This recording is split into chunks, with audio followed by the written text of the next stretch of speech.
सो नवरात्रि के व्रत का आज चौथा दिन हो गया है और आज के दिन कुष्मांडा माता की पूजा की जाती है। आज है फ्राइडे।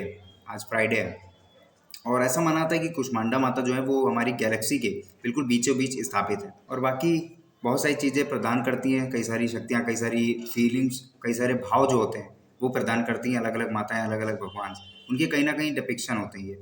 तो हमें उन्हीं सब चीज़ों को लेकर चलना चाहिए, जो उनके अंदर फीलिंग्स हैं, जो उनके अंदर शक्तियाँ हैं, वो हमें अपने अंदर फीलिंग और शक्तियों को स्थापित करना है, उनकी अच्छाइयों को स्थापित करना है, तभी हम आगे बढ़ पाएंगे। और बाकी व्रत अगर आपका भी है 9 दिन का या 10 दिन का व्रत, चाहे जितने दिन का भी व्रत हो, तो आप लोग हल्का खाइएगा। जब बहुत ज़्यादा भूख लगे तभी सिर्फ खाना है, ये याद रखना। हमने पहले भी वीडियो में बात किया है, लेकिन फिर भी मैं कह रहा हूँ एक बार। बाकी मैं तो थोड़ा बहुत खाता हूँ सुबह, वही मूंगफली के दाने और दाल मखाने थोड़े से, और उसके बाद दोपहर में आटे की पूड़ियाँ बन जाती हैं तो वो खा लेता हूँ। एक दो इतनी छोटी होती हैं, 2-3 खा लेता हूँ बस।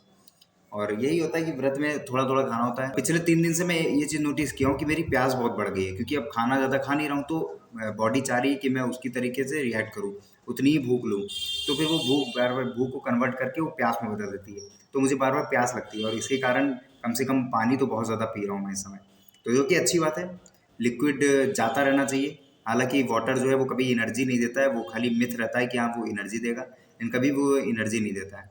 वाटर बाकी सारी चीज़ों में मदद करता है, एनर्जी में नहीं। तो आप ऐसे हिम्मत करके पूरे व्रत रखो, 9 दिन का 10 दिन का। और ये और ये गारंटी मैं ले सकता हूँ कि अगर आप ये 9 दिन का 10 दिन का व्रत रह रहे हो, तो शायद आपको पूरे साल भर कोई भी बीमारी ना हो।